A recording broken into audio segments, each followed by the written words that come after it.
श्री गणेशाय नमः। दोस्तों, वीडियो शुरू करने से पहले वीडियो को लाइक कर दे और चैनल को सब्सक्राइब जरूर कर दे। स्टोरी नेम इज मेरी सनक and this story is begin from chapter 155 to 156 and guys don't forget to share your reviews and put on your earphones before starting the video for better experience। तो चलिए शुरू करते हैं। अब तक आप लोगों ने कहा और उसे बच्चों को दूध की बोतल देकर बोलता है, रोना बंद कर, चिल्ला चिल्ला कर में और कान में दर्द कर दिया ली, यह ले तेरी दूध की बोतल पी ले। बच्चा अपनी तोतली आवाज में बोलता है, मैं बोतल से दूध नहीं पीता, मैं छोटा बच्चा नहीं हूँ, मुझे मेरे पापा सुबह और रात में दूध पिलाते हैं, बाकी दिन में वो मुझे रोटी सब्जी खिलाते हैं। और गंदे अंकल, आप देखना जब मेरे पापा मुझे यहाँ लेने आएंगे ना तो मैं आपकी शिकायत करूँगा, मेरे पापा आपको बहुत मारेंगे। अब आगे। बच्चों की बात सुनकर आदमी जोर जोर से हंसने लगता है और फिर पंजों के बाल उसे बच्चों के सामने बैठकर बोलता है, तेरा बाप तो तुझे यहाँ देने के लिए तब आएगा ना जब उसे पता होगा कि तू यहाँ पर है।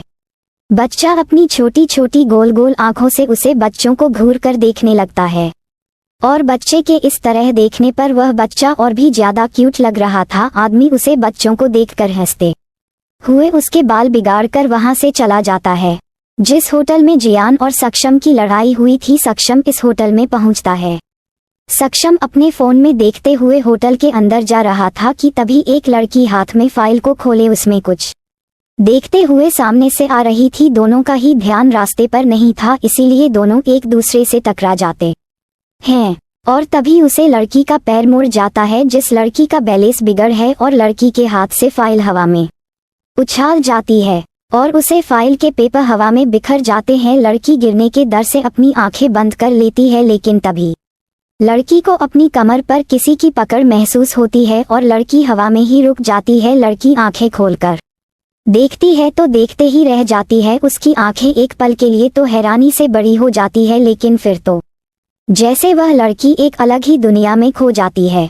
लड़की अपने मन में बोलती है, ओ माय गॉड, ये तो वही है जो उसे दिन हमारे होटल में झगड़ा कर रहा था। यार, उसे दिन तो मैंने इसे ध्यान से नहीं देखा था, ये बंदा कितना हॉट हैंडसम गुड लुकिंग है। वैसे लड़की का सक्षम पर फिदा होना कोई बड़ी बात नहीं थी। अक्सर सक्षम की पर्सनैलिटी को देखकर लड़कियां उसे पर फिदा हो जाया करती थी। सक्षम ठाकुर मलेशिया का मशहूर फाइटर। मलेशिया का कोई भी ऐसा फाइट क्लब नहीं था जहां पर सक्षम ठाकुर की फाइट के चर्चे ना हो। काली आंखें, तीखे नैनक्श, परफेक्ट जो लाइन चेहरे पर, हल्की हल्की दाढ़ी, मस्कुलर बॉडी, 6 पैक अब और 6'2" की हाइट, कल सिल्की बाल, black pant and black T shirt के साथ ग्रे ब्लेजर में इस वक्त भी सक्षम कहर उठा रहा था। सक्षम देखा है कि हर लड़की की तरह ये लड़की भी उसे देखकर फ्रिज हो गई है, तो सक्षम बोरियत से उसे लड़की की कमर से अपना हाथ हटा देता है, जिस लड़की धड़ाम से नीचे गिर जाती है। नीचे गिरते ही लड़की की आह निकल जाती है।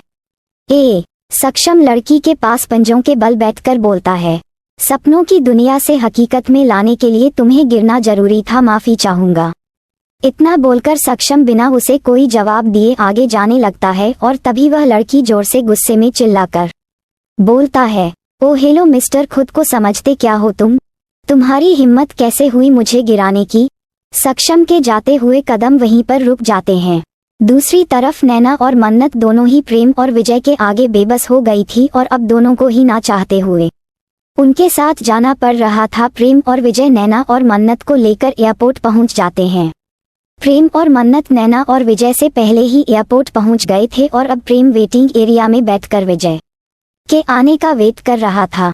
मन्नत को प्यास लगती है तो मन्नत पानी पीने के लिए जाने लगती है, तभी प्रेम मन्नत का हाथ पकड़ लेता है तो मन्नत इरिटेट होकर बोलती है, कहीं छोड़कर नहीं भाग रही, आपको वापस आप ही के पास आऊंगी, और वैसे भी मेरे पास आपने कोई रास्ता भी नहीं छोड़ा है कहीं जाने का, तो कहाँ ही जाऊंगी। फिलहाल मुझे वॉशरूम जाना है और प्यास भी लगी है, तो मैं रेस्ट रूम जा रही हूँ। तब तक आप अपने बॉडीगार्ड से पानी मंगवा लीजिएगा। प्रेम मन्नत से ज्यादा सवाल नहीं करता और मन्नत का हाथ छोड़ देता है और मन्नत वॉशरूम चली जाती है। जब मन्नत वॉशरूम से बाहर आती है तो मैंने देखी है कि प्रेम वॉशरूम से थोड़ा ही बाहर खड़ा था और तभी प्रेम के पास एक लड़की बड़े ही स्टाइल में चलकर आ रही थी कि अचानक उसे लड़की का पैर उसकी हाई हील की वजह से मुड़ जाता है और वो लड़की प्रेम के ऊपर ही गिरने वाली थी, लेकिन तभी प्रेम 2 कदम पीछे हो जाता है और लड़की मुंह के बाल जमीन पर गिर जाती है। और जब मन्नत उसे लड़की को ऐसे गिरता हुआ देखती है तो मन्नत जल्दी से उसे लड़की के पास आती है और उसे लड़की को सहारा देकर खड़ा करती है। लड़की इस समय बहुत ही ज्यादा एम्बैरासिंग फील कर रही थी। लड़की एक नज़र घूरकर प्रेम को देखती है और फिर हल्का लड़खड़ाते हुए मन्नत को थैंक यू बोलकर वहां से चली जाती है। मन्नत प्रेम के पास आती है और अपने सीने पर हाथ बांधकर गुस्से में प्रेम को देखने लगती है। प्रेम जब देखा है कि मन्नत उसे ही देख रही है तो प्रेम अपने कंधों को उचका कर बोलता है, क्या ऐसे क्या देख रही हो? मन्नत, इतना शरीफ बनाकर दिखाने की जरूरत नहीं है। जब वो लड़की गिर रही थी तो आप उसे गिरने से बचा सकते थे। प्रेम अपने अंगूठे से अपने माथे को स्क्रैच करते हुए बोलता है, मैं पतिव्रता पति हूँ, इसीलिए गैर स्त्री को छूना मेरे लिए पाप है। मन्नत अपनी आंखों को छोटी करके प्रेम को घूरते हुए बोलती है, अच्छा प्राची और नताशा के टाइम पर तो तुम्हें याद नहीं था ये सब कुछ। अब प्रेम थोड़ा सीरियस होकर बोलता है, नताशा के साथ मेरा कोई रिलेशन नहीं था, मैं पहले भी बता चुका हूँ और अब भी बता रहा हूँ, और आज के बाद मेरा नाम नताशा के साथ कभी मत जोड़ना। और रही बात प्राची की, तो प्राची तुम्हारे आने से पहले तक मेरी जिंदगी में थी, उसके बाद उसे मैंने कभी रिलेशन नहीं बनाया था। मन्नत, अच्छा तो सिर्फ बिस्तर पर जाना ही आपके लिए रिलेशन होता है, बाकी चुम्मा चाटी आप कर सकते हो। अब प्रेम एक गहरी सांस लेकर अपने गुस्से को कंट्रोल करता है और फिर मन्नत के करीब जाकर बोलता है, इसीलिए गिरने से नहीं बचाया उसे क्योंकि आजकल तुम्हारा दिमाग में सिर्फ फालतू की चीज ही घूम रहे हैं। हो क्या गया है वाइफी, तुम्हें इतनी नफरत, इतनी कड़वाहट अचानक से कहां से अपने अंदर ले आई? तुम तो ऐसी नहीं थी। हमारे रिश्ते के बीच में नफरत को इतनी जगह मत दो वाइफी कि हमारा रिश्ता ही खराब हो जाए। पुरानी बातों को अगर क्रोध दोगी तो सिवाय दर्द, तकलीफ और नफरत के कुछ नहीं मिलेगा। और अब तो हमें अपने रिश्ते को और भी अच्छे से संभालना चाहिए क्योंकि एक और कड़ी हमारे रिश्ते की हमारे साथ जुड़ने वाली है, जो तुम्हारा और मेरा अंश होगा। हमारा बच्चा जो हमारे रिश्ते और हमारे प्यार की निशानी बनकर इस दुनिया में आएगा। और फिर प्रेम मन्नत का हाथ पकड़कर बोलता है, और मैं वादा करता हूँ इस बार मैं अपने बच्चों को कुछ नहीं होने दूंगा। और अगर मुझे पहले भी पता होता कि तुम माँ बनने वाली थी तो मेरा विश्वास करो मैं हर मुमकिन कोशिश करता अपने बच्चों को बचाने की, उसे इस दुनिया में लाने की। लेकिन मेरे कुछ भी करने से पहले ही वो नन्ही सी जान तुम्हारे पेट में ही अपनी सांसें हो चुकी थी और मैं उसे समय कुछ नहीं कर सकता था। अब प्रेम की आंखों में हल्की नमी आ जाती है। प्रेम मन्नत के गाल पर हाथ रखकर बोलता है, तुम्हारे अबॉर्शन पेपर पर साइन करना मेरे लिए भी कोई खुशी की बात नहीं थी। जितना तुम तड़प रही हो मैं भी तड़पा था जब मुझे पता चला था कि हमारा बच्चा दुनिया में आने से पहले ही मर चुका है। लेकिन उसे वक्त मेरे सामने एक ही कंडीशन थी कि मुझे तुम्हें बचाना था। अगर मैं तुम्हारे अबॉर्शन पेपर पर साइन नहीं करता तो तुम्हें हमेशा के लिए खो देता और तुम्हें खो देना मेरे लिए मौत से बढ़कर सजा होती। और अब मन्नत से भी रहा नहीं जाता और मन्नत की आंखों से आंसू बहने लगते हैं। मन्नत कितनी देर से खामोश होकर प्रेम की सारी बातें सुन रही थी और अब मन्नत का सब्र टूट जाता है और मन्नत प्रेम के सीने से लगा कर जोर जोर से रोने लगती है। और तभी वहां पर विजय और नैनाकी आ जाते हैं। दूसरी तरफ जियान भी एयरपोर्ट के लिए निकल रहा था कि तभी जियान के फोन पर किसी का फोन आता है। जियान फोन उठाकर बात करने लगता है, लेकिन सामने वाले की बात सुनकर जियान को बहुत गुस्सा आता है और जियान गुस्से में चिल्लाकर बोलता है, ये मत भूलो कि तुम अभी तक अगर सांस ले रहे हो तो मेरी वजह से ले रहे हो। एक बात याद रखना, जिस दिन मुझे मेरा बेटा मिल गया उसे दिन मैं अपने हाथों से तुम्हारे टुकड़े टुकड़े करूंगा। सक्षम ने तो सिर्फ तुम्हारे दोस्त के हाथ और पैर कटे थे, मैं तुम्हारे इतने टुकड़े करूंगा कि ना तो जलने के लिए बचोगे ना ही बहाने के लिए। इतना बोलकर जियान गुस्से में फोन काट देता है और तभी कोई जिया के कंधे पर हाथ रखकर बोलता है, अच्छा तो ये वजह है गद्दारी की, मतलब मेरा दोस्त एक बच्चे का बाप है और मुझे पता भी नहीं। यार पहले बता दिया होता तो आज मेरा भतीजा मेरे पास होता और मैं उसके साथ फुटबॉल खेलते। सक्षम जियान का पीछा कर रहा था और सक्षम ने जियान की सारी बातें सुन ली थी, इसीलिए जियान को अब सारी बातें समझ में आ चुकी थी। अब जियान से अपना सब्र बर्दाश्त नहीं होता और जियान सक्षम के गले लग जाता है। मेरा बेटा उन लोगों के पास है, मुझे नहीं पता उन्होंने मेरे बेटे को किस हाल में रखा होगा। मेरा बेटा मेरी जिंदगी है, उसे कुछ हो गया तो मैं पता नहीं क्या करूँगा। साक्षम जियान की पीठ थपथपाते हुए बोलता है, चिंता मत कर मेरे यार, हम तेरे बेटे को ही नहीं बल्कि हम तो राधिका भाभी को भी तेरे पास लेकर आएंगे। सक्षम की बात सुनकर जियान की हैरानी का ठिकाना नहीं होता और जियान एकदम से सक्षम से अलग होकर बोलता है, तुझे राधिका के बारे में कैसे पता, तू राधिका को कैसे जानता है? सक्षम मुस्कुराकर जियान के कंधे से उसके गले में हाथ डालता है और बोलता है, तुझे क्या लगा अगर तू हमें बताया नहीं तो क्या हमें पता नहीं चलेगा? जियान अपने चेहरे पर दर्द भरी मुस्कान लाकर बोलता है, अपनी जिंदगी के उसे हिस्से के बारे में तुम्हें क्या बताता जिसमें मेरी पूरी जिंदगी उजाड़ गई। राधिका मेरी जिंदगी, मेरी मोहब्बत मुझसे दूर हो गई, बस उसकी खूबसूरत निशानी मेरे पास है, मेरा बेटा। सक्षम, तू चिंता मत कर मेरे यार, तेरी जिंदगी भी तेरे पास जल्द ही होगी, राधिका भाभी को भी हम तेरे पास ले आएंगे। जियान फिर से दर्द में मुस्कुराते हुए बोलता है, अभी ये मुमकिन नहीं है, वो किसी और की हो चुकी है। सक्षम मुस्कुराकर बोलता है, उसकी चिंता तू मत कर मेरे यार, अब तक तूने सबके लिए बहुत कुछ किया है, अब उनकी बड़ी है तुझे तेरी जिंदगी वापस दिलाने की। जियान हैरान और सवालिया नजरों से सक्षम को देखने लगता है। मुझे ऐसा क्यों लग रहा है कि दाल में कुछ काला है? और 1 मिनट, क्या कहा तुमने? हम मतलब और कौन? सभी लोग काशी से वापस दिल्ली आ चुके थे। विजय ने वापस से नैना को मन्नत विला में कैद कर दिया था। विजय ने नैना का हॉस्पिटल जाना भी बंद कर दिया था। प्रेम का एक और बांग्ला था जहां पर प्रेम अपने सभी दुश्मनों को सजा दिया करता था या फिर उन्हें वहां पर कैद करके सकता था। ये भी कह सकते हैं कि उसे बंगले को प्रेम ने अपनी जेल भी बना रखा था और प्रेम के इस बंगले का नाम अंधेरी महल था। इस वक्त उसे अंधेरी महल के एक मीटिंग रूम में काफी सारे लोग एक साथ जमा हुए थे जिसमें प्रेम, विजय, कुणाल, देव, सक्षम और जियान शामिल थे। लेकिन जियान वहां पर एक मुजरिम की तरह सर झुकाकर खड़ा हुआ था।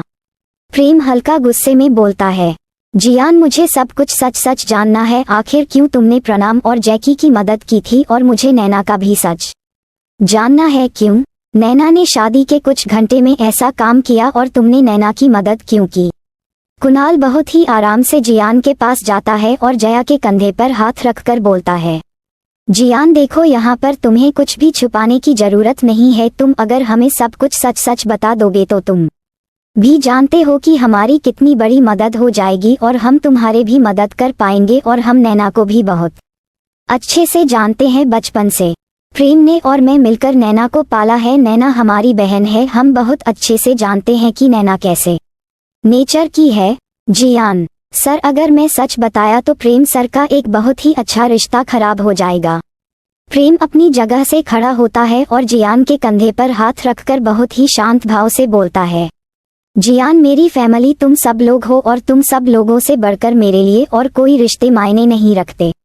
नैना से मेरा खून का रिश्ता है और मन्नत मेरी बीवी है, लेकिन तुम सब लोग वो हो जिसे मेरा दिल से रिश्ता है। प्रेम की बात सुनकर जियान खुद को कंट्रोल नहीं कर पाता और प्रेम के सीने से लग जाता है। प्रेम भी किया कि पीठ को तब तक आता है तो जियान इमोशनल होकर बोलता है, सर मेरा बेटा उन लोगों के पास है। एक दिन मैं आरिफ को स्कूल से लेकर आ रहा था, तभी आपकी शोभा माँ मुझे रास्ते में मिल गई थी और फिर धीरे धीरे आपकी बड़ी माँ आरिफ से हर रोज मिलने आने लगे और धीरे धीरे आरव भी उनके साथ घूमने मिलने लगा था। आपकी बड़ी माँ थी, इसीलिए मैंने कभी नहीं सोचा था कि शोभा मन भी कभी मेरे बच्चे के साथ ऐसा कर सकते हैं। मैं उनका बहुत सम्मान करता था, उनकी इज्जत करता था, इसीलिए मैंने कभी अब को उनसे मिलने के लिए नहीं रोका। और एक दिन उन्होंने ही अब को स्कूल से किडनैप करवा लिया। उन्होंने मेरे सामने कंडीशन रखी थी कि मुझे बस उन्हें आपसे प्रोटेक्ट करना है, क्योंकि वह कुछ ऐसा करने वाले हैं जिससे आप उनके खिलाफ हो जाएंगे। शोभायमा ने मुझसे कहा था कि जब प्रणाम और जैकी को मेरी जरूरत होगी तो मुझे उन्हें वहां पर आकर सेफे करना होगा। प्रेम को अपनी बड़ी माँ पर गुस्सा आ रहा था। प्रेम को गुस्सा था कि हर बार क्यों कोई ना कोई अपना ही उसके सामने उसका दुश्मन बनकर खड़ा हो जाता है। दूसरों से लड़ते हुए इतना दुख नहीं होता जितना अपनों से लड़ते हुए होता है। प्रेम शोभा माँ को अपनी खुद की माँ से भी ज्यादा मानता था, उनका बहुत सम्मान करता था। लेकिन शोभा माँ कभी इस हद तक गिर जाएंगे प्रेम ने कभी नहीं सोचा था। जब शोभा माँ मन्नत को शहर दिया था, प्रेम को ये तो पता चल गया था कि जहर वाला दूध शोभा माँ ने ही मन्नत को पिलाया था। लेकिन तब भी प्रेम ने शोभा माँ पर विश्वास किया था कि शोभा माँ ऐसा नहीं कर सकती, शायद उनसे कोई गलती हो गई होगी, उन्होंने गलती से मन्नत को शहर वाला दूध पिला दिया होगा, इसीलिए प्रेम ने उसे समय पर शोभा माँ को छोड़ दिया था। लेकिन अब अपने फैसले पर प्रेम को पछतावा हो रहा था। विजय, ठीक है जियान, नहीं तो अपने बेटे के लिए सब कुछ किया, लेकिन नैना ऐसा क्यों कर रही है? सक्षम अपना सर झुकाकर थोड़ा हकलाते हुए बोलता है। सर, जैकी जब मन्नत विला में रहता था तो जैकी नहीं छिपकर नैना मैडम की कुछ असली वीडियो बना ली थी, और जब नैना मैडम एक बार जैकी के साथ होटल में मिलने के लिए गई थी तो जैकी ने मैडम के साथ जबरदस्ती करने की कोशिश करी थी, और इस बीच में जैकी मैडम के साथ किस करने की कोशिश कर रहा था, और वहां पर भी जैकी ने छिपकर नैना मैडम की और अपनी कुछ ऐसी तस्वीर निकलवाई थी जहां पर लग रहा था कि नैना मैडम और जैकी किस कर रहे हैं, और उन्हें वीडियो और पिक्चर्स के वजह से जैकी नैना मैडम को ब्लैकमेल कर रहा है। सक्षम की बात सुनकर वहां पर बैठे सभी लोगों को बहुत गुस्सा आता है। प्रेम और विजय का तो राक्षस वाला रूप बाहर आने लगा था। अभी कहानी जारी रहेगी। So don't forget to share your review and comment your best part of an story. और अगर आपने अभी तक हमारे चैनल को सब्सक्राइब नहीं किया तो कृपया इसे सब्सक्राइब करें और बेल आइकन पर क्लिक करें ताकि आप हमारी नई कहानी पहले पा सके। And if you like my story so comments your feelings with heart emoji. तो मिलते हैं नेक्स्ट वीडियो, तब तक के लिए राधे राधे।